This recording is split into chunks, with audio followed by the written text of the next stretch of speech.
আগামী ক্লাসে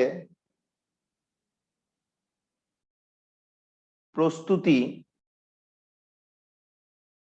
অ্যালকোহল পর্যন্ত সলভ, শুরু থেকে অ্যালকোহল পর্যন্ত প্রস্তুতি শুরু থেকে অ্যালকোহল পর্যন্ত সলভ।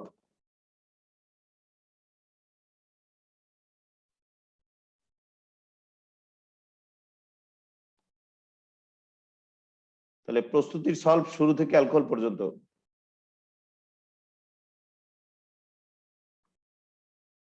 মনে জানা থাকে আগামী ক্লাসে প্রস্তুতির সলভ হবে শুরু থেকে অ্যালকোহল পর্যন্ত।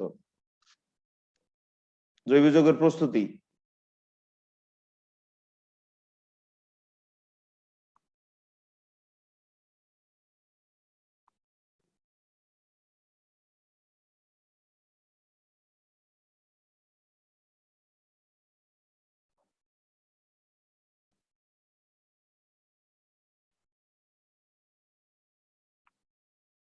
এখন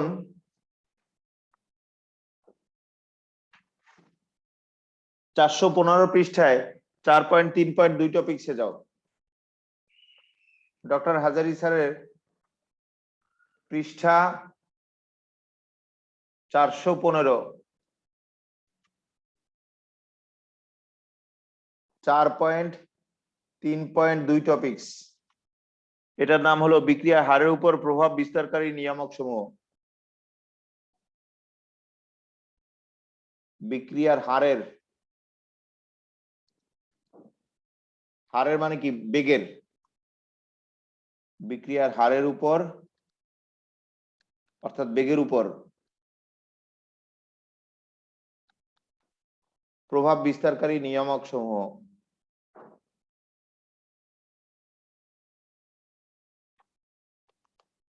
পেলা সবাই?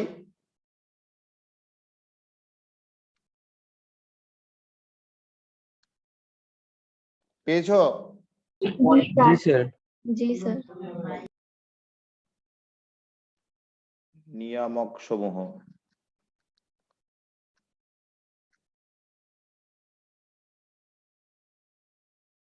এটি ইম্পর্টেন্ট টপিকস, কিন্তু এই টপিকসটা তো তোমাদের এই শর্ট সিলেবাসে নেই। ইম্পর্টেন্ট টপিকস অ্যাডমিশন টেস্টে, বিশেষত ইঞ্জিনিয়ারিং ভার্সিটিতে এটা খুব দরকার হবে। ইম্পর্টেন্ট লেখো।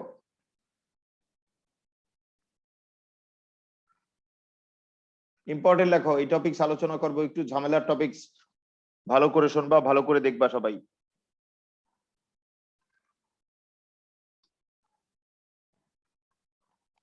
আমাদের আলোচ্য টপিকস হলো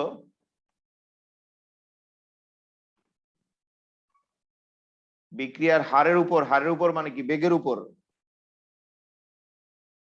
প্রভাব বিস্তারকারী নিয়ামক সমূহ। আজকে বিক্রিয়ার হারের উপর অর্থাৎ বেগের উপর প্রভাব বিস্তারকারী নিয়ামক সমূহের মধ্যে শুধুমাত্র তাপের প্রভাব আলোচনা করব।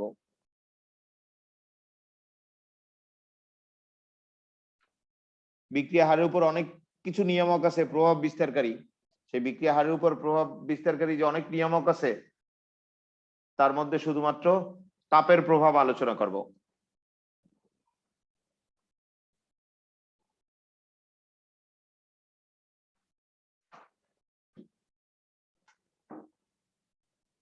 এই জন্য আমি একটু সক্রিয়ণ শক্তি সম্পর্কে আবার একটু মনে করাই দিই। সক্রিয়ণ শক্তি গত লেকচারে আমরা শিখেছিলাম। সক্রিয়ণ শক্তি কি? সক্রিয়ণ শক্তিকে ইএ দ্বারা প্রকাশ করা হয়, এনার্জি অফ অ্যাক্টিভেশন। সক্রিয়ণ শক্তি কি আবার একটু দেখো। এই হলো বিক্রিয়ক অণুরা। এই যে বিক্রিয়ক যারা আছে,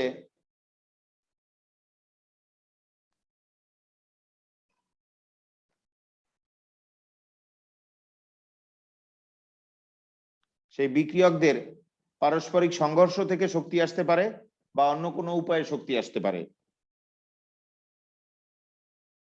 এইভাবে পারস্পরিক সংঘর্ষ থেকে বা অন্য কোনো উপায়ে শক্তি আসার ফলে বিক্রিয়কের একটি অংশ, সব না, একটি অংশ এদের গড় শক্তি অপেক্ষা যে পরিমাণ অধিক শক্তি লাভ করলে বিক্রিয়ায় অংশগ্রহণের উপযুক্ততা অর্জন করে সেই অধিক শক্তিটাই হলো সক্রিয়ণ শক্তি।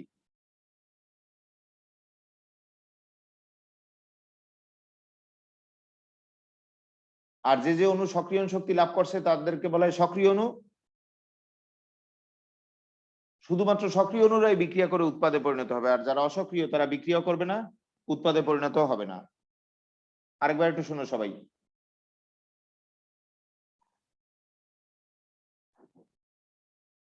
বিক্রিয়ক যারা আছে সেই বিক্রিয়ক গুলো ধরো এইগুলো, বিক্রিয়কদের পারস্পরিক সংঘর্ষ থেকে, সংঘর্ষ মানে ধাক্কা লাগা, সেই বিক্রিয়কদের পারস্পরিক সংঘর্ষ থেকে শক্তি আসতে পারে, বা অন্য কোনো উপায়ে অর্থাৎ তাপচাপ প্রভাব থেকে শক্তি আসতে পারে। এভাবে বাইরে থেকে শক্তি আসার ফলে বিক্রিয়কের একটি অংশ, অর্থাৎ সব না, একটা অংশ এদের গড় শক্তি অপেক্ষা যে পরিমাণ অধিক শক্তি লাভ করলে বিক্রিয়ায় অংশগ্রহণের উপযুক্ততা অর্জন করে সেই অধিক শক্তিটাই হলো সক্রিয়ণ শক্তি। আর যে যে অণু সক্রিয়ণ শক্তি লাভ করছে তাদেরকে বলা হয় সক্রিয় অণু। শুধুমাত্র সক্রিয় অণুরাই বিক্রিয়া করে উৎপাদে পরিণত হবে, আর যারা অসক্রিয় তারা বিক্রিয়া করবে না। আরেকবার শোনো, বিক্রিয়ক যে অণুরা আছে সেই বিক্রিয়ক অণুদের পারস্পরিক সংঘর্ষ থেকে শক্তি আসতে পারে, বা অন্য কোনো উপায়ে শক্তি আসতে পারে। শক্তি আসার ফলে বিক্রিয়কের একটি অংশ এদের গড় শক্তি অপেক্ষা যে পরিমাণ অধিক শক্তি লাভ করলে বিক্রিয়া অংশগ্রহণের উপযুক্ততা অর্জন করে সেই অধিক শক্তিটাকেই বলা হয় সক্রিয়ণ শক্তি। যে যে অণু এই সক্রিয়ণ শক্তি লাভ করছে সেই অণুদের বলা হয় সক্রিয় অণু। শুধুমাত্র সক্রিয় অণুরাই বিক্রিয়া করে উৎপাদে পরিণত হবে, আর যারা অসক্রিয় তারা বিক্রিয়া করবে না, উৎপাদে পরিণত হবে না। আর আমরা 19-এও পড়ে আসছি বিক্রিয়ার হারের উপর, হারের মানে কি বেগের, সেই বিক্রিয়ার হারের উপর বা বেগের উপর তাপমাত্রার যথেষ্ট প্রভাব রয়েছে। তাপমাত্রা বৃদ্ধি বা হ্রাসের সাথে সাথে বিক্রিয়ার হার বা বেগ সেটাও বৃদ্ধি বা হ্রাস পায়। আবার বলছি কথাটি, আমরা এর আগেই পড়ে আসছি বিক্রিয়ার হারের উপর অর্থাৎ বেগের উপর তাপমাত্রার যথেষ্ট প্রভাব রয়েছে। তাপমাত্রা বৃদ্ধি পেলে বিক্রিয়ার হার বা বেগ বৃদ্ধি পায়, আর তাপমাত্রা হ্রাস পেলে বিক্রিয়ার হার বা বেগ হ্রাস পায়। এই বিক্রিয়ার হারের উপর তাপমাত্রার বৃদ্ধির প্রভাব প্রকাশ করার জন্য আমরা একটা উদাহরণ বা বিক্রিয়া বিবেচনা করতে পারি। সোডিয়াম থায়োসালফেট এটি বর্ণহীন পদার্থ।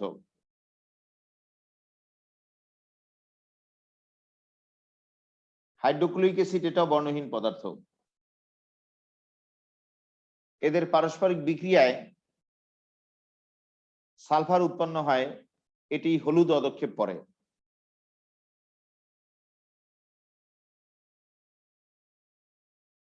আর বাই প্রোডাক্ট উৎপন্ন হয় সোডিয়াম ক্লোরাইড বর্ণহীন, সালফার ডাইঅক্সাইড বর্ণহীন, পানি বর্ণহীন। তাহলে এই বিক্রিয়করা সবাই বর্ণহীন, উৎপাদ সব বর্ণহীন, শুধুমাত্র সালফার হলুদ বর্ণের এবং এটি অধক্ষেপ তৈরি করে। তাহলে হলুদ বর্ণের সালফারের উৎপাদ তৈরি হলে সেই উৎপাদ কি অধক্ষেপ তৈরি করবে। তাহলে এই বিক্রিয়ায় যত উৎপাদ বেশি তৈরি হবে তত সালফারের হলুদ বর্ণের অধক্ষেপ বেশি পাবা। যত উৎপাদ কম হবে সালফারের হলুদ বর্ণের অধক্ষেপ কি তত কম পাবা।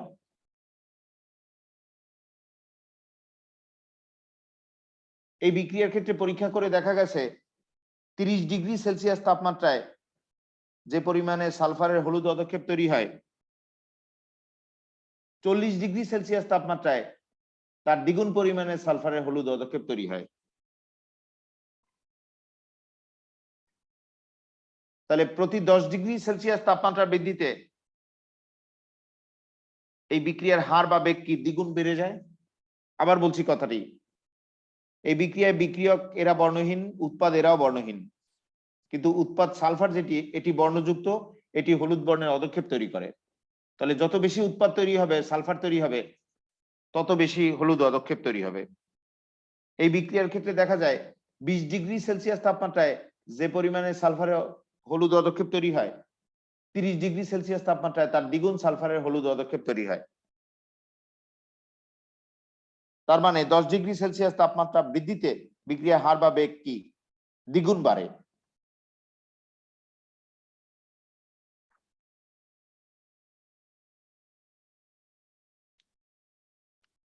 বিক্রিয়ার হারের বৃদ্ধির উপর বা বেগের বৃদ্ধির উপর তাপমাত্রার প্রভাব প্রকাশকারী একটি সমীকরণ আছে। এই সমীকরণকে আবিষ্কারকের নাম অনুসারে আরহেনিয়াস সমীকরণ বলা হয়। আবার বলছি, বিক্রিয়ার হারের বা বেগের বৃদ্ধির উপর তাপমাত্রার বৃদ্ধির প্রভাব প্রকাশকারী একটি সমীকরণ আছে। এই সমীকরণকে আবিষ্কারকের নাম অনুসারে আরহেনিয়াস সমীকরণ বলা হয়। এই আরহেনিয়াস সমীকরণটা হলো এটা, K equal P into Z into e to the power minus EA by RT।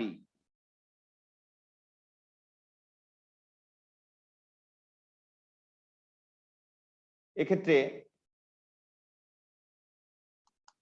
K হলো বিক্রিয়ার হার ধ্রুবক বা বেগ ধ্রুবক,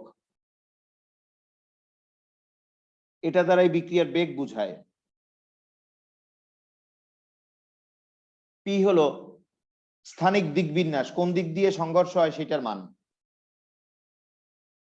স্থানিক দিক বিন্যাস, কোন দিক থেকে সংঘর্ষ হবে সেই মানটা।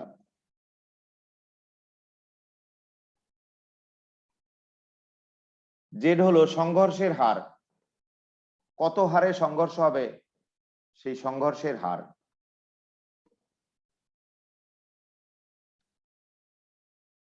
আর ইটা হলো একটি গাণিতিক অপারেশন, ক্যালকুলেটরের শিফট দিয়ে লনে চাপ দিলে ই পাবা। এ তো জানোই, গত লেকচারে পড়েছো, সক্রিয়ণ শক্তি, এনার্জি অফ অ্যাক্টিভেশন। আর তো মোলার গ্যাস ধ্রুবক বা সর্বজনীন গ্যাস ধ্রুবক, আর টি হলো পরম তাপমাত্রা বা কেলভিন তাপমাত্রা। আবার বলছি, ই হলো একটি গাণিতিক অপারেশন, ক্যালকুলেটরে শিফটে দিয়ে লনে চাপ দিলেই ই পাওয়া যাবে। ইয়ে হলো এনার্জি অফ অ্যাক্টিভেশন অর্থাৎ সক্রিয়ণ শক্তি, আর হলো মোলার গ্যাস ধ্রুবক বা সর্বজনীন গ্যাস ধ্রুবক, আর টি হলো পরম তাপমাত্রা বা কেলভিন তাপমাত্রা। আর এই যে টোটাল রাশিটা, এটা হলো সক্রিয়ণ শক্তি প্রাপ্ত মোট অণুর ভগ্নাংশ, অর্থাৎ মোট অণুর কত ভগ্নাংশ সক্রিয়ণ শক্তি প্রাপ্ত হয়েছে, সেই সক্রিয়ণ শক্তি প্রাপ্ত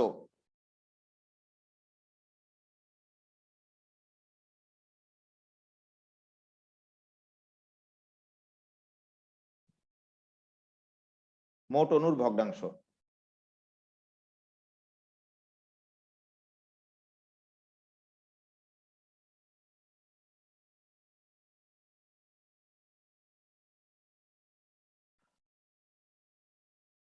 তাহলে দেখো, বিক্রিয়ার হারের বা বেগের বৃদ্ধির উপর আরহেনিয়াস একটি সমীকরণ প্রকাশ করেন, এটাকে আবিষ্কারকের নাম অনুসারে আরহেনিয়াস সমীকরণ বলা হয়। এক্ষেত্রে কে হলো বিক্রিয়ার হার ধ্রুবক বা বেগ ধ্রুবক, পি হলো স্থানিক দিক বিন্যাস অর্থাৎ কোন দিক থেকে সংঘর্ষ হবে সেইটা, জেড হলো সংঘর্ষের হার অর্থাৎ কত হারে সংঘর্ষ হবে সেইটা, ই একটি গাণিতিক অপারেশন, ক্যালকুলেটরে শিফট দিয়ে লনে চাপ দিলেই এই ই পাওয়া যাবে। ইয়ে হচ্ছে এনার্জি অফ অ্যাক্টিভেশন অর্থাৎ সক্রিয়ণ শক্তি, আর হলো মোলার গ্যাস ধ্রুবক বা সর্বজনীন গ্যাস ধ্রুবক, আর টি হলো পরম তাপমাত্রা বা কেলভিন তাপমাত্রা। আর টোটাল এই মানটা, এটা হলো সক্রিয়ণ শক্তি প্রাপ্ত মোট অণুর ভগ্নাংশ। মোট অণুর কত ভগ্নাংশ সক্রিয়ণ শক্তি প্রাপ্ত হয়েছে সেটাই হলো e to the power minus EA by RT.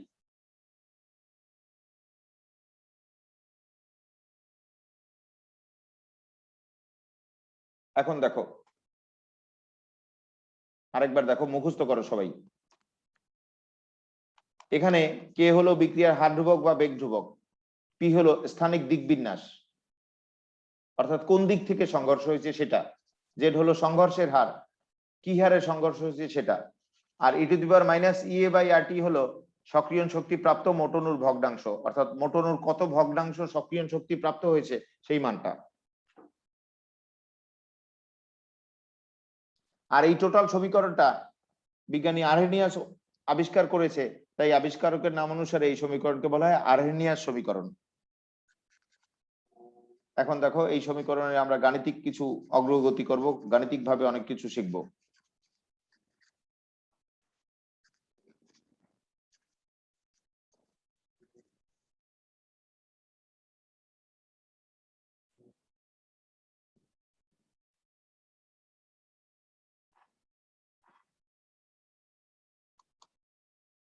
এই একটু আগে যে সমীকরণটা লিখলাম সেটাই এটা, এটার দিকে তাকাও। এখন দেখো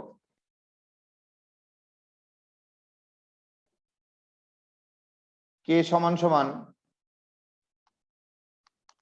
এই P into Z, P into Z এর গুণফল হলো এ, অর্থাৎ পি ইন্টু জেড এর মান হলো এ, একে বলা হয় আরহেনিয়াসের ফ্রিকোয়েন্সি ফ্যাক্টর।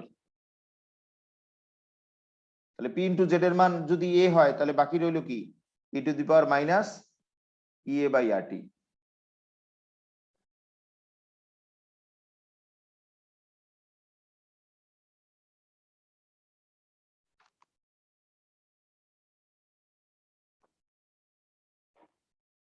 মনে থাকবে তো সবার, পি ইন্টু জেড এর মান কি এ, এই এ কে বলা হয় আরহেনিয়াসের ফ্রিকোয়েন্সি ফ্যাক্টর। তাহলে পি ইন্টু জেড এর মান এ বসালে সমীকরণটা এরূপ হয়। আর তোমাদের জানা আছে লন, লন হলো ন্যাচারাল লগারিদম, ন্যাচারাল লগারিদমকে লন বলা হয়, অর্থাৎ বাস্তব লগ, বাস্তব লগ যেটা সেটাই হলো লন, এটার ইংরেজি নাম হলো ন্যাচারাল লগারিদম। লন সমান সমান 2.303 ইন্টু লগ, অর্থাৎ লগকে 2.303 দিয়ে গুণ করলে পাওয়া যাবে কি লন।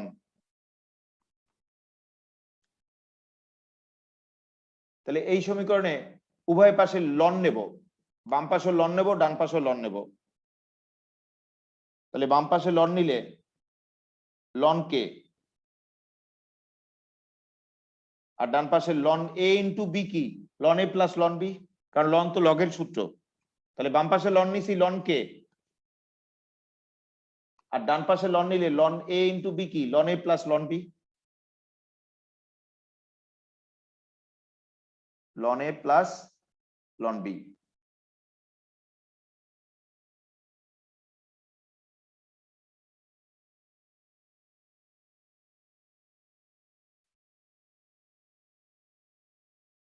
বুঝছো তো সবাই? উভয় পাশে লন নেওয়া হয়েছে, এই পাশে লন কে আর এই পাশে লন এ ইন্টু বি লেখা যায় কি লন এ প্লাস লন বি, সেই সূত্র অনুযায়ী কাজ করা হয়েছে। এক্ষেত্রে লন আর ই হলো বিপরীত রাশি, এরা বাদ যায়, কাটাকাটি যায়।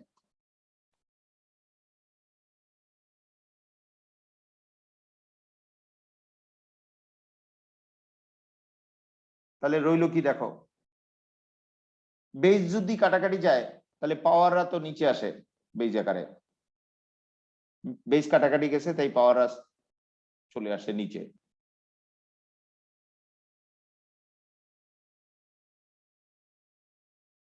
ওই মাইনাস সাইনটা মাইনাসে প্লাসে মাইনাস হয়ে গেছে।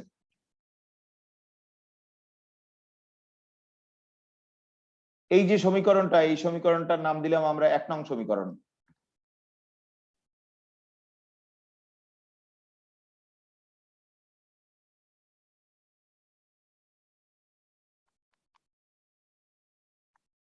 এই সমীকরণটার নাম দিলাম আমরা 1 নং সমীকরণ। এক্ষেত্রে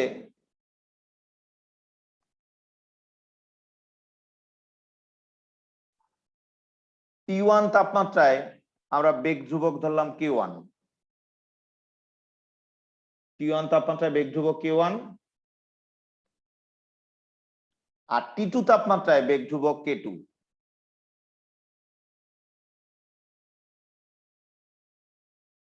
তাহলে T1 তাপমাত্রায় বেগ ধ্রুবক K1 এই মানটা বসাবো এই সমীকরণে।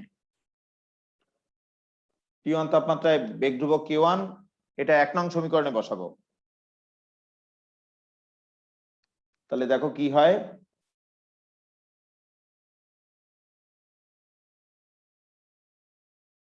ln K1 ln A minus EA by RT1।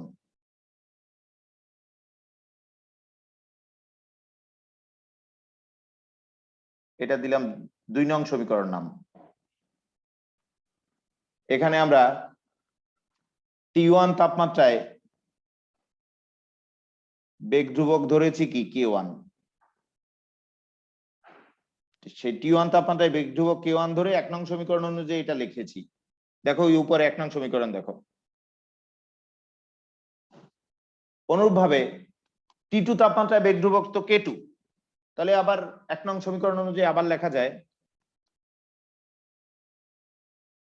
ln K2 equal কি ln A minus EA by RT2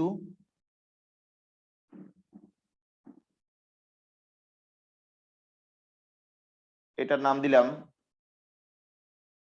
3 নং সমীকরণ। এখন আমরা সমীকরণ 3 আর 2 যদি বিয়োগ করি, 3 বিয়োগ 2, তাহলে দেখো 3 বিয়োগ কি 2 করব, কিন্তু 3 বিয়োগ 2 করলে কি হবে ln K2 minus ln K1। এই দুইটা বাদ যাবে, তো 3 বিয়োগ 2 বিয়োগ করলে ln A বাদ যাবে, আর রইবে কি মাইনাস EA বাই RT1 মানে RT2, আর পরেরটা মাইনাসে মাইনাসে প্লাস হয়ে যাবে, প্লাস EA বাই RT1। তাহলে 3 আর 2 বিয়োগ করলে কিন্তু এইটা পাওয়া যায়, এই সমীকরণটা দেখো, সেই 3 আর 2 বিয়োগ করে এই সমীকরণটা পেয়েছি আমরা। এখন লন তো লগ, তাহলে log A minus log B কি লগ এ বাই বি, লন তো লগের সূত্র, তাহলে log A minus log B কি লগ এ বাই বি, মনে আছে সূত্র? তাহলে লগ অনুযায়ী সূত্র লিখবো K2 মাইনাস K1 মানে K2 by K1, K2 minus K1 মানে K2 বাই K1। আর এখান থেকে কমন যায়, এখান থেকে EA বাই R যদি কমন যায়, প্লাস সাইনটা আগে লিখি, প্লাসটা কি T1 টা না, T1 টা আগে লিখি আর মাইনাস সাইনটা পরে লিখি।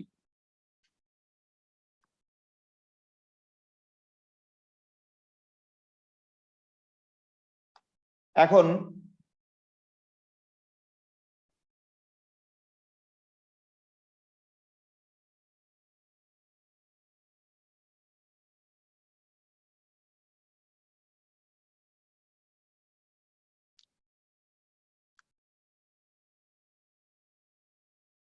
লসাগু করা যায়,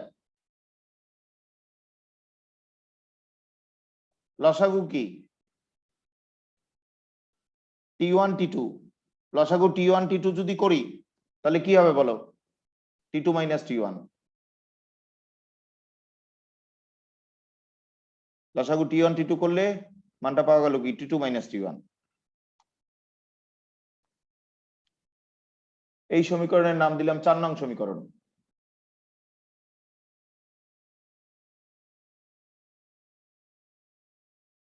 তাহলে দেখো সবাই,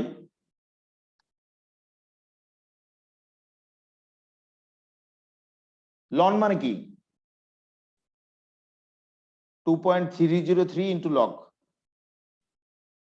লন হলো 2.303 ইন্টু লগ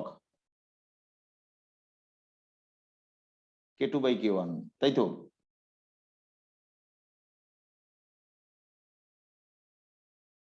তাহলে লনের স্থলে আমরা লিখতে পারি কি 2.303 ইন্টু লগ, কারণ লনের মান কি 2.303 ইন্টু লগ।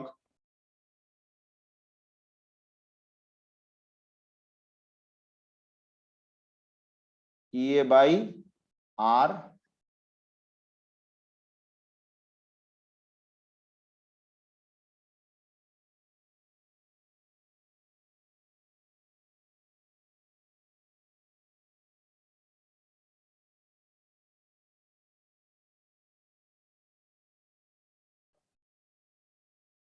এখন এটাকে আবার এইভাবে না লিখে 2.303 পক্ষান্তর করে এই পাশে নিয়ে আসি। এটাকে আবার লেখা যায় লগ K2 বাই K1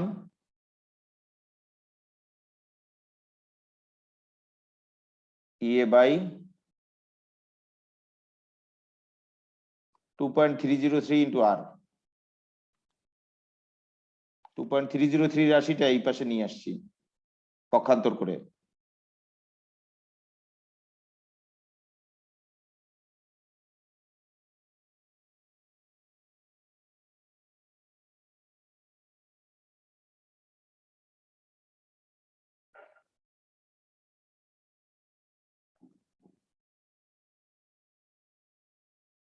তাহলে এখানে আর কিছুই করি না, এই 2.303 যেটা বাম পাশে ছিল পক্ষান্তর করে ডান পাশে নিয়ে আসছি। এটার নাম দিলাম আমরা 5 নং সমীকরণ। স্যার লাস্ট লাইনের আগের লাইন ওইখানে কি T2 মাইনাস T হবে না T1 হবে?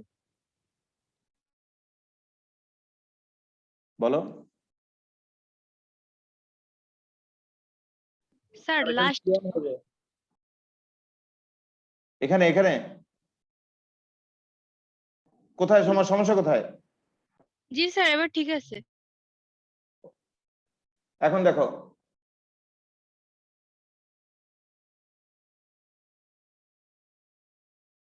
সমীকরণ 4 যেটা সেটাতে দেখো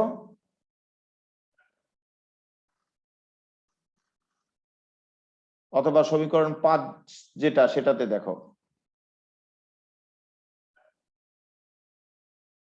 তুমি লনের সাপেক্ষেও হিসাব করতে পারো 4 অনুযায়ী, আর 5 অনুযায়ী লগের সাপেক্ষেও হিসাব করতে পারো। এই উভয় সমীকরণে যে আর যে রাশিটা আছে মোলার গ্যাস ধ্রুবক, আর এর মান তো দেওয়া থাকবে না উদ্দীপকে, অঙ্কে অঙ্কে তো ধ্রুবকের মান দেওয়া থাকে না। আর এর মান তো আমাদের জানাই আছে 8.314 জুল পার মোল পার কেলভিন। তাহলে আর এর মান অঙ্কে দেওয়া থাকবে না।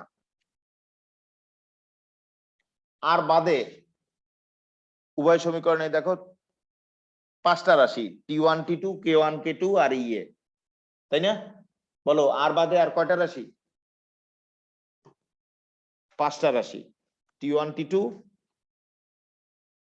K1 K2 আর EA।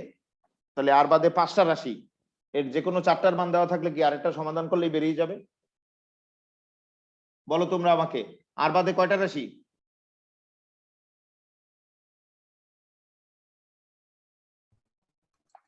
5টা রাশি। 5টা রাশি T1 T2 K1 K2 আর EA। আর বাদে 5টা রাশি, এর 4টার মান দেওয়া থাকবে অঙ্কে, আর পঞ্চম রাশিটার মান কি সমাধান করে বের করতে হবে। দেখো কিছু অঙ্ক দেখাই, আমি মৌখিক ভাবে দেখালেই হবে।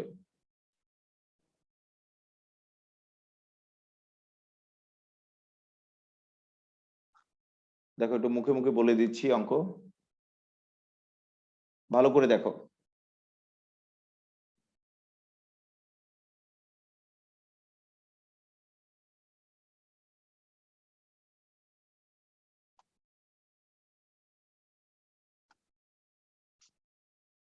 এই যে 17 ক দেখো আগে, 17 ক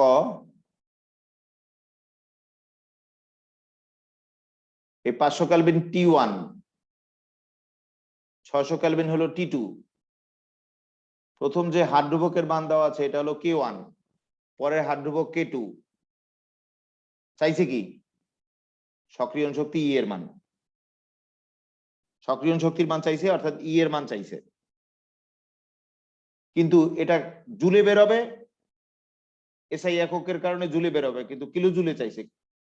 তাহলে কিলো জুলে নেবা কি করে, জুলটাকে 1000 দিয়ে ভাগ করলে তো কিলো জুল হবে, তাহলে এসআই এককে বেরোবে জুল পার মোল, কিন্তু চাইছে কিলো জুল, তাই জুল পার মোলকে 1000 দিয়ে ভাগ করলে কিলো জুল হবে।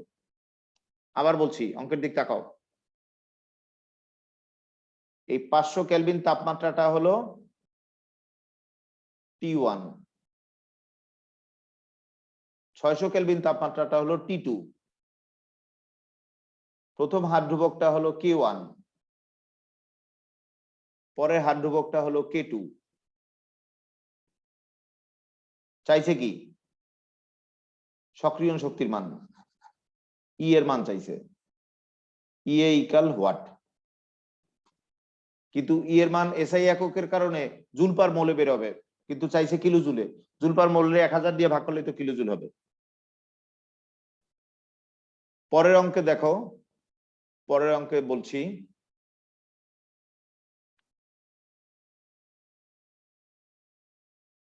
এই 275 ডিগ্রি সেলসিয়াস, কেমিস্ট্রিতে তো সেলসিয়াস তাপমাত্রাকে কিসে নেওয়া লাগে, কেলভিনে, 275 ডিগ্রি সেলসিয়াস যেটা সেটা কি T1,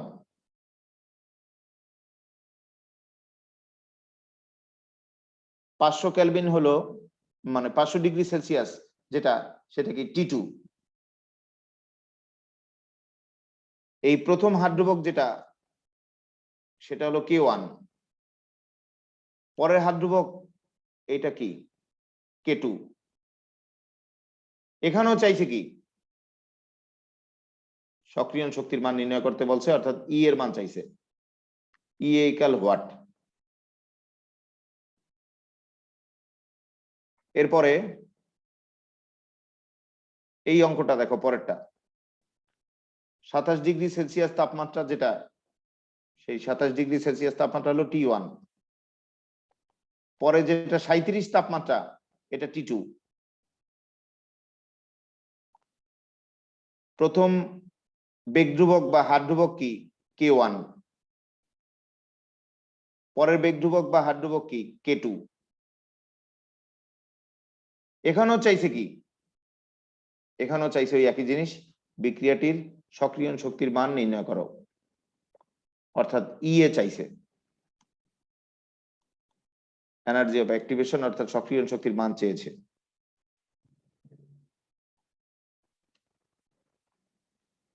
এর পরের অঙ্ক দেখো, পরের অঙ্কে কি বলছে, 18টা একটু পরে বলতেছি, আগে 19টা দেখো। 45 ডিগ্রি সেলসিয়াস তাপমাত্রায় কোন বিক্রিয়ার হাত ধ্রুবক 35 ডিগ্রি সেলসিয়াস তাপমাত্রায় হাত ধ্রুবকের দ্বিগুণ হলে বিক্রিয়াটি সক্রিয়ণ শক্তি কত?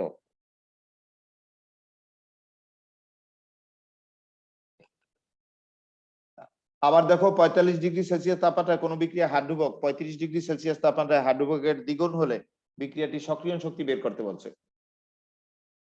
তাহলে এই 35 ডিগ্রি সেলসিয়াস তাপমাত্রাটা এটা হলো T1, 45 হলো T2, আর হাত ধ্রুবক দ্বিগুণ মানে কি,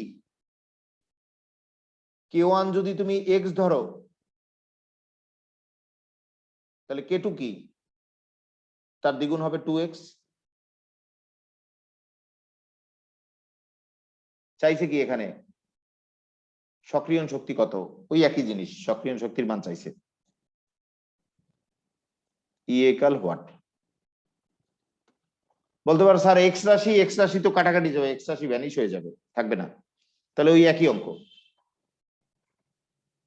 তারপর দেখো 20 নম্বর, দেখো 20 নম্বরের দিক তাকাও সবাই।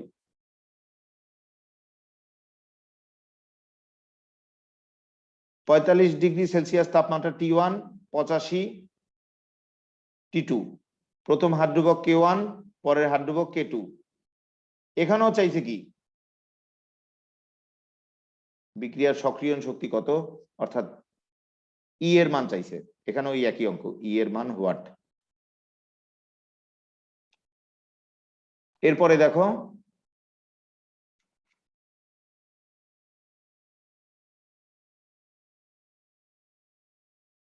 সাতশো কেলভিন তাপমাত্রা, এটা T1, 800 কেলভিন তাপমাত্রা হলো T2। প্রথম হাত ধ্রুবক K1, পরের হাত ধ্রুবক K2। এখানেও চাইছে কি বিক্রিয়ার সক্রিয়ণ শক্তি কত হবে।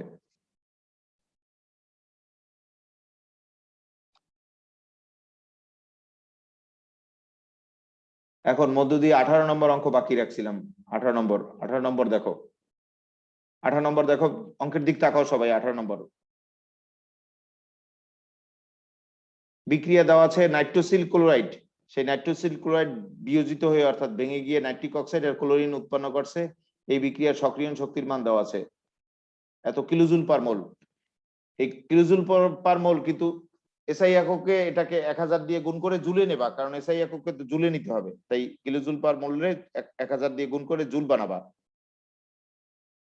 500 কেলভিন তাপমাত্রায় বিক্রিয়াটির হার ধ্রুবক হলো এত। তবে 490 কেলভিন তাপমাত্রায় বিক্রিয়া হার ধ্রুবক কত হবে সেটা চাইছে। পড়ো আরেকবার, পড়ো 18টা পড়ো সবাই, তারপর আমি বলে দিচ্ছি। পড়ো আরেকবার।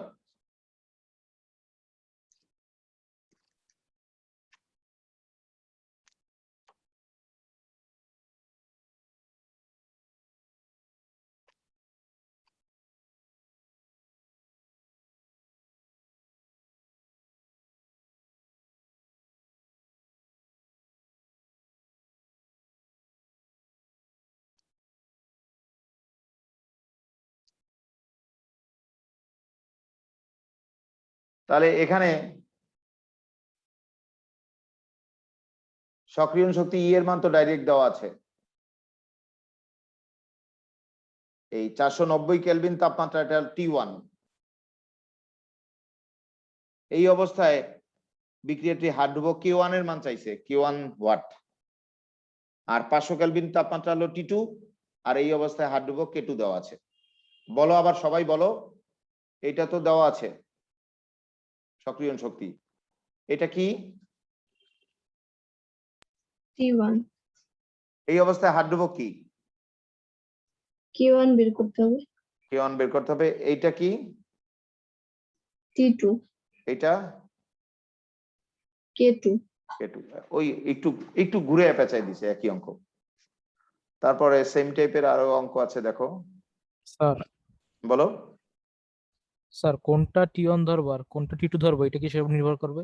কম তাপমাত্রা T1 আর বেশি তাপমাত্রা T2।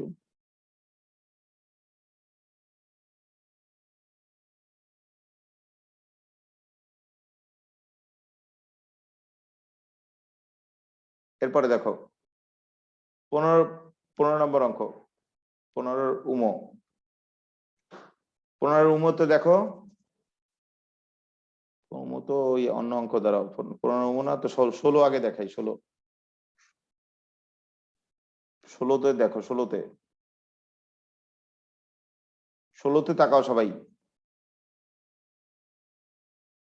16তে এটা T1, এটা T2, এটা K1, এটা K2। এখানেও চাইছি কি সক্রিয়ণ শক্তির মান কিলোজুল পার মোল এককে।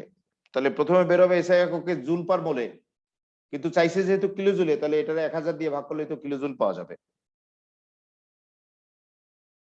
আর পরে আবার আবার পেঁচায় বলছে কি দেখো এই তাপমাত্রায় হার ধ্রুবকের মান কত। এখানে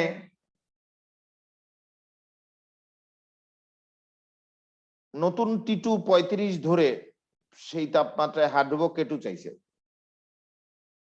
তাহলে এটা তো T1, খতে বলছে কি T1, এটা T1, কিন্তু সেই T1 তাপমাত্রায় হার ধ্রুবক K1 ও দেওয়া আছে। নতুন T2 35 ধরে সেই তাপমাত্রায় হার ধ্রুবক K2 চাইছে। আবার বলছি 16 নম্বর দেখো, এটা T1, এটা T2, এটা K1, এটা K2। কত চাইছে? এই বিক্রিয়ার প্রয়োজনীয় সক্রিয়ণ শক্তি চাইছে। আর খতে নতুন টি2 35 ধরে হার্ডবক কে2 চাইছে, তাহলে সেক্ষেত্রে টি1 কত 25 আর কে1 কি এটা টি1 তাপমাত্রা যে হার্ডবক সেটা। তাহলে ক্ষয়ের জন্য এটা টি1 এটা কে1 আর ক্ষয়ের জন্য এটা ধরতে হবে টি2, সেই টি2 তে কে2 কত হবে সেটা বের করবা। আর সক্রিয়ণ শক্তি তো ওই কতে অ্যান্সার হিসেবে বের হয়েছে, কতে অ্যান্সার হিসেবে কি বের হয়েছে বলো? সক্রিয়ণ শক্তি, সক্রিয়ণ শক্তি ইয়ে। এই মানটা বসাবা।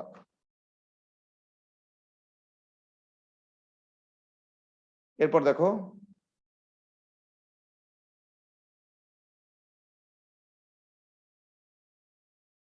এই যে একটা গাণিতিক অঙ্ক করে দেওয়া আছে বইয়ে,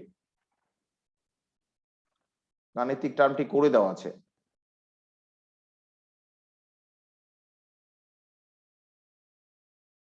এটা একটু দেখো সবাই।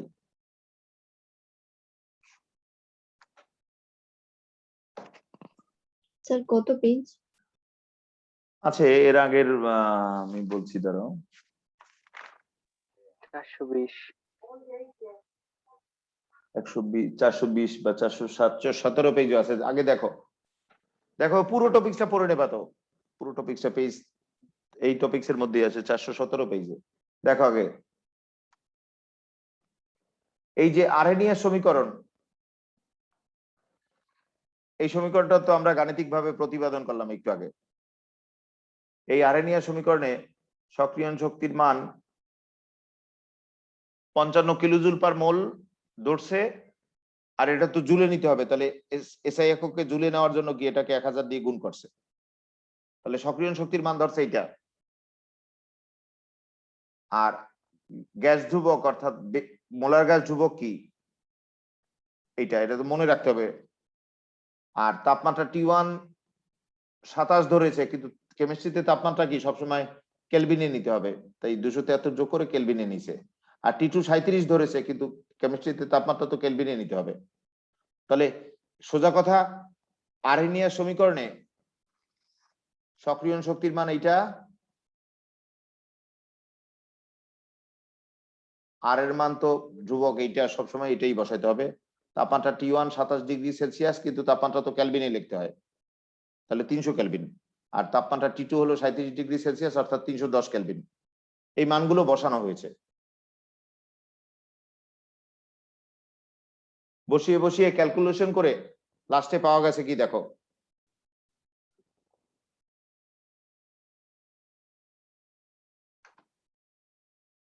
কে1 মানে কে2 ইকুয়াল টু কে1। দেখো তাহলে আমরা কি পেলাম, 10 ডিগ্রি সেলসিয়াস তাপমাত্রা বৃদ্ধিতে বিক্রিয়ার হার ধ্রুবক দ্বিগুণ হয়ে যায়, অর্থাৎ কে2টা কে1 এর ডাবল হয়ে যায়।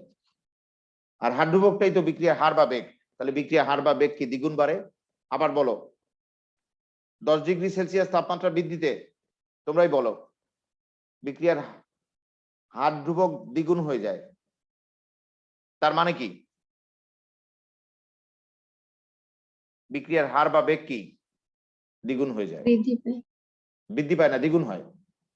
এই কে মানে হার বা বেগ, তাহলে 10 ডিগ্রি সেলসিয়াস তাপমাত্রা বৃদ্ধিতে বিক্রিয়ার হার বা বেগ ডাবল হয়ে যায় বা দ্বিগুণ হয়ে যায়। এছাড়া এরপরে আর একটা গাণিতিক প্রতিপাদন আছে, সেটাও একটু দেখাই দিতেছি। এইটা একটু দেখো সবাই।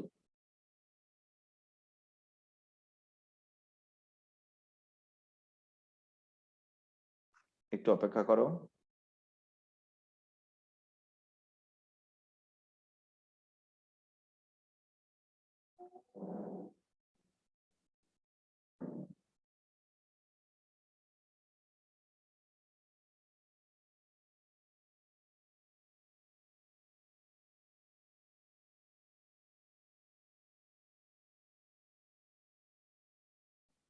এখন দেখো সবাই,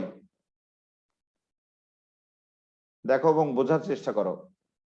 এখানে তো এই জায়গাটা কি রেকর্ডিং এ ঢাকা পড়ছে না? ঠিক আছে বলো তো, ঠিক আছে। ঠিক আছে না? তাহলে এখানে সক্রিয়ণ শক্তি প্রাপ্ত মোট অণুর ভগ্নাংশ কি e⁻−Ea/RT। এটাকে বলা হয় ভগ্নাংশ ফ্যাক্টর এটাকে এফ দ্বারা প্রকাশ করা হয়। আবার বলছি, সক্রিয়ণ শক্তি প্রাপ্ত মোট অণুর ভগ্নাংশ কি? e⁻−Ea/RT। এটাকে বলে ভগ্নাংশ ফ্যাক্টর, এটাকে এফ দ্বারা প্রকাশ করা হয়। আর এখানে ওই একই জিনিস বসানো হয়েছে। তাহলে দুইটা ভগ্নাংশ ফ্যাক্টর দুই ভাবে গাণিতিক হিসাব করা হয়েছে একই বিক্রিয়ার জন্য।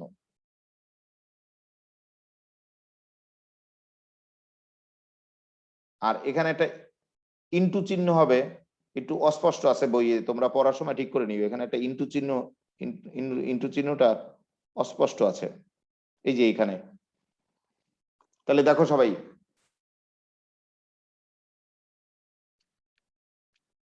সক্রিয়ণ শক্তি প্রাপ্ত মোট অণুর ভগ্নাংশ, এটাকে বলা হয় ভগ্নাংশ ফ্যাক্টর, এটাকে এফ দ্বারা প্রকাশ করা হয়। এটা হলো e⁻−Ea/RT, এর মান দুই ভাবে বের করছে, দুই তাপমাত্রায়। উভয় ক্ষেত্রে যেহেতু একই বিক্রিয়া, তাহলে উভয় বিক্রিয়ার সক্রিয়ণ শক্তির মান একই, 50,000 জুল/মোল।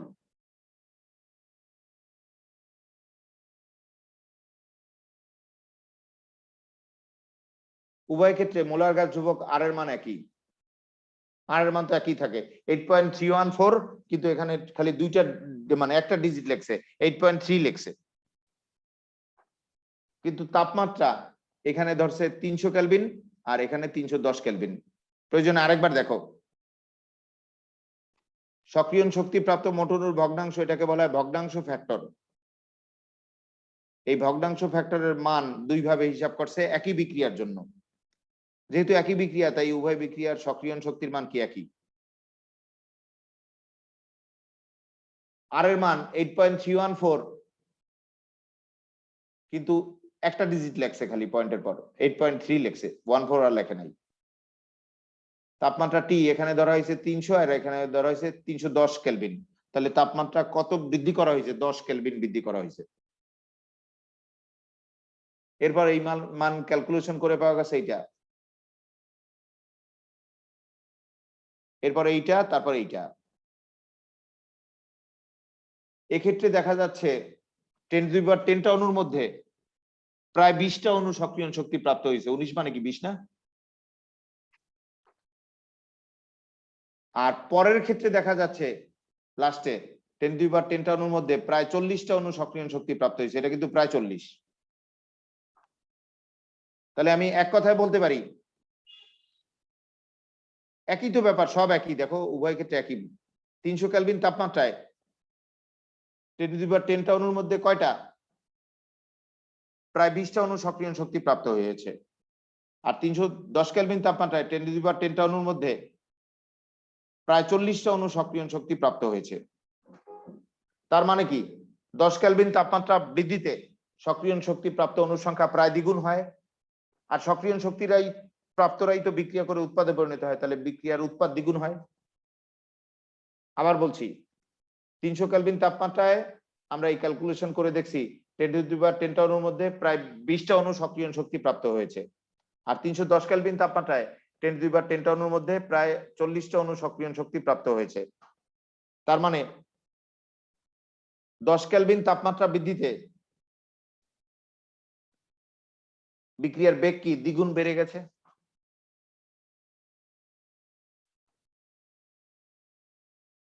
আরেকটা বিষয় শোনো,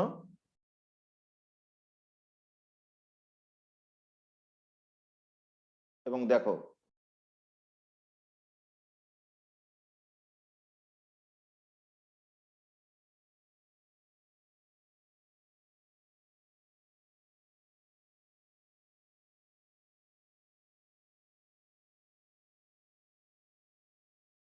আমি যে আর্হেনিয়ার সমীকরণ লিখছিলাম, আর্হেনিয়ার সমীকরণ, বিক্রিয়ার হারের উপর তাপমাত্রার প্রভাব সম্পর্কিত আর্হেনিয়ার সমীকরণটা, সেটা দেখো।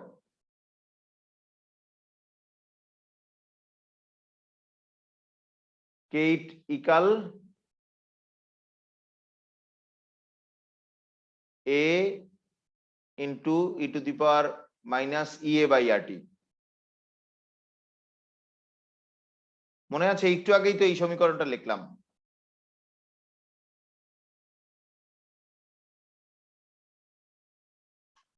আর্হেনিয়াসের সমীকরণ। k equal a into e to the power minus ea by rt। এই সমীকরণের উভয় পাশে লন নিয়েছিলাম, তাহলে লন কে আর লন এ ইন্টু বি কি, লন এ প্লাস লন বি।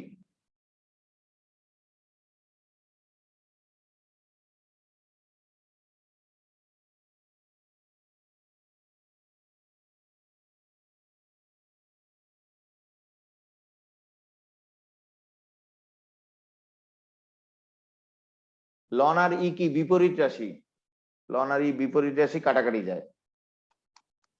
তাহলে রইল কি দেখো, লন কে লন এ, লন আর ই বিপরীত রাশি বেস কাটাকাটি গেলে কি পাওয়ার বেজে আসবে।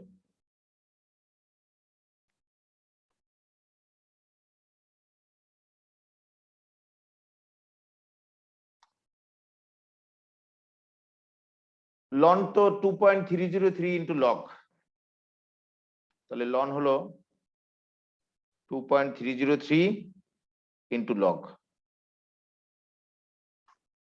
মনে আছে একটু আগেই তো এই সমস্ত গাণিতিক প্রতিবেদন আমরা একটু আগেই করলাম না? এখানেও লন হলো কি 2.303 ইন্টু লগ।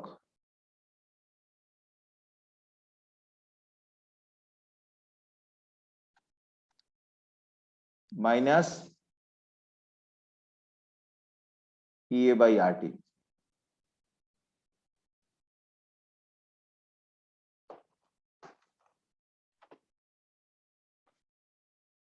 এখন উভয় পাশে 2.303 দিয়ে ভাগ করব, তাহলে 2.303 দিয়ে ভাগ করলে বাম পাশে রইবে লগ কে, আর ওই পাশে 2.303 দিয়ে ভাগ করলে রইবে কি লগ এ, মাইনাস, তাহলে এইটা আবার ভাগাকারে আসবে না, সবগুলো রাশিকেই তো 2.303 দিয়ে ভাগ করা হয়েছে।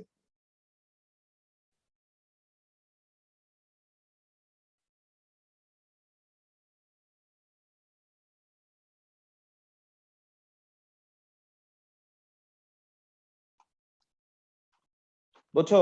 দেখে নাও উভয় পাশে বাম পাশ ডান পাশ উভয় পাশকে 2.303 দেওয়া ভাগ করা হয়েছে, তাহলে বাম পাশে 2.303 দ্বারা ভাগ করছি আর ডান পাশকেও 2.303 দ্বারা ভাগ করছি। এখন এটাকে একটু সাজিয়ে লিখবো,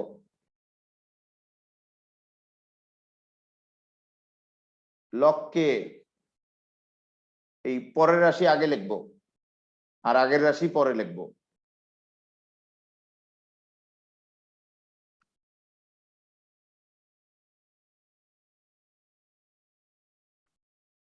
পরের রাশি লিখলাম আগে আর আগের রাশি লিখলাম পরে।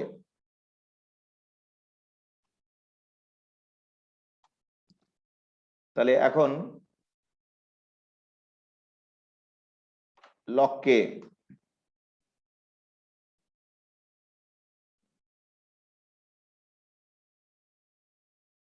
এটাকে একটু ব্রেক করে লিখবো, দেখো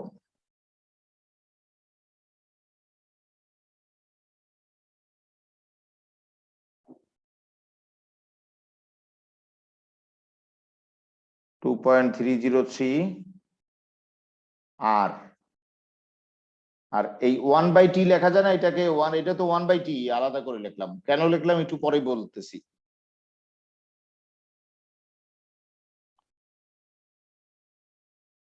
এই যে সমীকরণটা, এটা কিন্তু y equal m x plus c এই সমীকরণের মতো। আবার দেখো এই সমীকরণটা y equal m x plus c এরকম না? এটা সরলরেখার সমীকরণ,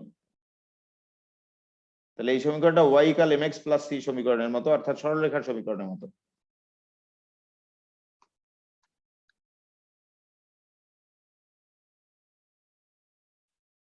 এটা ওয়াই,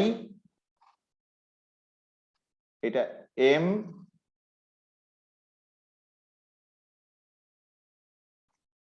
এটা এক্স, এটা C. Y equal M X plus C এর মতো সমীকরণ যেটা, সেটার লেখচিত্র আঁকবো, সরলরেখার লেখচিত্র আঁকবো। সরলরেখার যে লেখচিত্র আঁকবো সেই লেখচিত্রে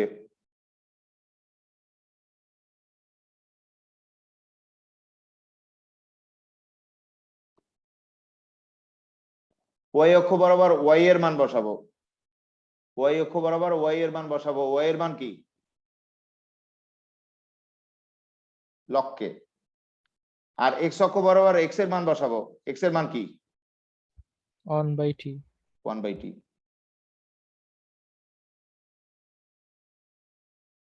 দেখো সবাই, স্পেস কম দেখা যাচ্ছে, মোটামুটি কষ্ট করে দেখো। 1/t কি দেখা যাচ্ছে? জি স্যার। তাহলে বলো, ওয়াই অক্ষ বরাবর ওয়াই এর মান বসাইছি, ওয়াই অক্ষ বরাবর ওয়াই এর মান বসাইছি মানে কি? লক্ষ্যের মান বসাইছি। আর এক্স অক্ষ বরাবর এক্স এর মান বসাইছি, অর্থাৎ 1/t এর মান বসাইছি। এরূপ বসাইলে লেখচিত্রের ঢাল পাওয়া যাবে এরূপ। এই ঢালের মান যদি বের করতে চাই, তাহলে যে কোনো একটা বিন্দুতে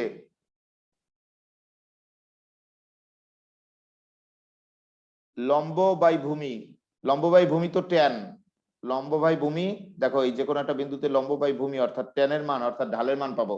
ঢালটাই তো এটা নাকি? এমটা ঢাল না? Y equal M X plus C তে এই এমটা ঢাল না? জানো তো, ম্যাথে পড়ছো না?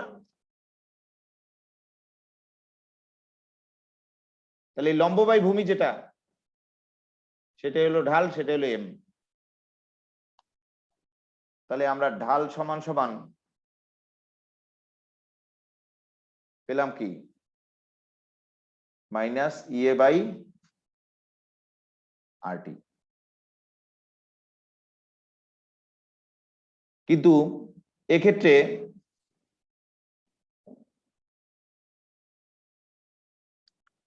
ডাল সমান সমান পাইছে এইটা, আমি একটু ভুল লিখে ফেললাম না, ডাল সমান সমান 2.303 আরটি, তাই না?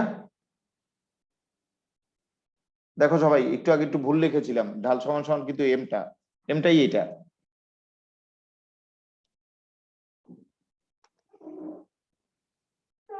কিন্তু লেখচিত্র যদি লককে না লেখে লনকের সাপেক্ষে তৈরি করা হয়, এই লেখচিত্রটা লনকের সাপেক্ষে করা হয়, লককে না করে লনকের সাপেক্ষে করো।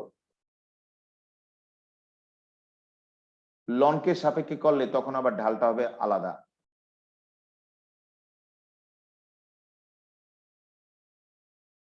লনকের সাপেক্ষে করলে 2.303 আর থাকবে না আরটি। অর্থাৎ যখন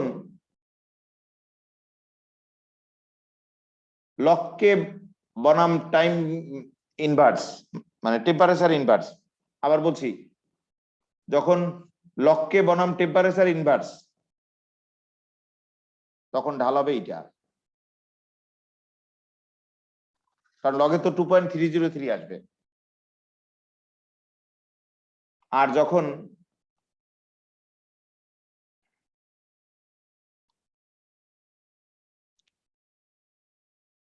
লনকে বনাম টেম্পারেচার ইনভার্স, তখন ঢাল হবে এইটা। আবার বলছি, সবাই দেখো, যখন লককে বনাম টেম্পারেচার ইনভার্স, তখন ঢাল হবে এইটা। আর যখন লনকে বনাম টেম্পারেচার ইনভার্স, তখন ঢাল হবে এইটা। এখন উদ্দীপকই তো বলে দেবে কোনটা। তাহলে এই যে ঢালের যে দুইটা সমীকরণ, এই দুইটা সমীকরণে আবার টি আবার ভুলে লিখে ফেলছি, তার টি আসবে না তো, টি ভুলে লিখে ফেলছি। ঢালের যে সমীকরণ দুইটা, সেই সমীকরণ দুইটা দেখো, ওই টিটা আমি বাড়তি ভুলে লিখে ফেলছি, তোমরা তো বললাও না। যাই হোক, টিটা আমি বাড়তি লিখে ফেলছি। এই যে ঢালের যে সমীকরণ দুইটা, সেই সমীকরণ দুইটা দেখো, আর বাদে এখানে দুইটা রাশি ঢাল আর ইয়ে, দেখো এই সমীকরণে আর বাদে দুইটা রাশি,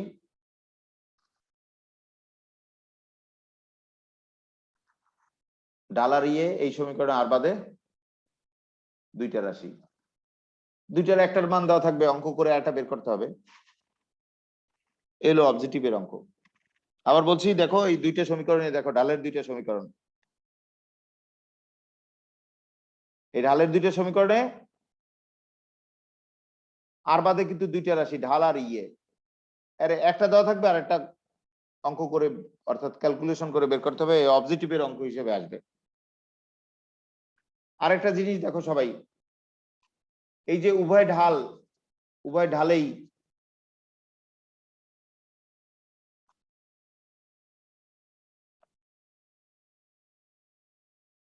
উপরে হলো ই এর মান সক্রিয় শক্তি, ই এর মানের একক কি জুল পার মোল, আর নিচে কি আর এর মান, আর এর মান কি জুল পার মোল পার কেলভিন। দেখো উভয় ঢালে উপরে ই এর মান কত জুল পার মোল, আর নিচে কি আর এর মান কি জুল পার মোল পার কেলভিন। এইবার উভয় ঢালের একক লিখলাম, উভয় ঢালের একক উপরে আসবে জুল পার মোল আর নিচে বাই আকারে আসবে কি জুল পার মোল পার কেলভিন, এই একক দেখো। তাহলে উভয় ঢালে একক কাটাকাটি গিয়ে রইবে কি মাইনাস কেলভিন না, ইনভার্স না, উপরে গেলে তো মাইনাস কেলভিন থাকবে, তাহলে ঢালের একক হলো মাইনাস কেলভিন, ঢালের একক মাইনাস কেলভিন। এই মাইনাস কেলভিন মান যদি এই সমীকরণে বসানো হয়, এইটায় বসাও আর এইটায় বসাও, মাইনাসে মাইনাস এই মানটা কিন্তু প্লাস হয়ে যাবে, কারণ বিদ্যমান মাইনাস আর ঢালের এককটার মাইনাস, এই এককটার মাইনাস আর বিদ্যমান মাইনাস কি মাইনাসে মাইনাসে প্লাস হয়ে যাবে না, ফলে সক্রিয় শক্তি এর মান প্লাস হয়ে যাবে। আর মাইনাস কেলভিন তাপমাত্রা বাড়ালে এটা তো মাইনাস থাকে না, পরে প্লাস হয়ে যায় মাইনাসে মাইনাসে, ফলে সক্রিয় শক্তির মান বাড়ে, আর সক্রিয় শক্তির মান বাড়ার কারণে ঢালও বাড়ে।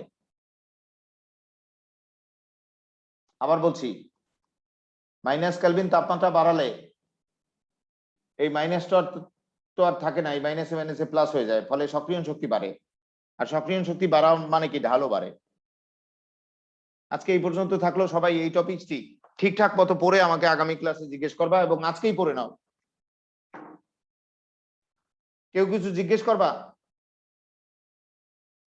কারো কিছু জিজ্ঞেস আছে?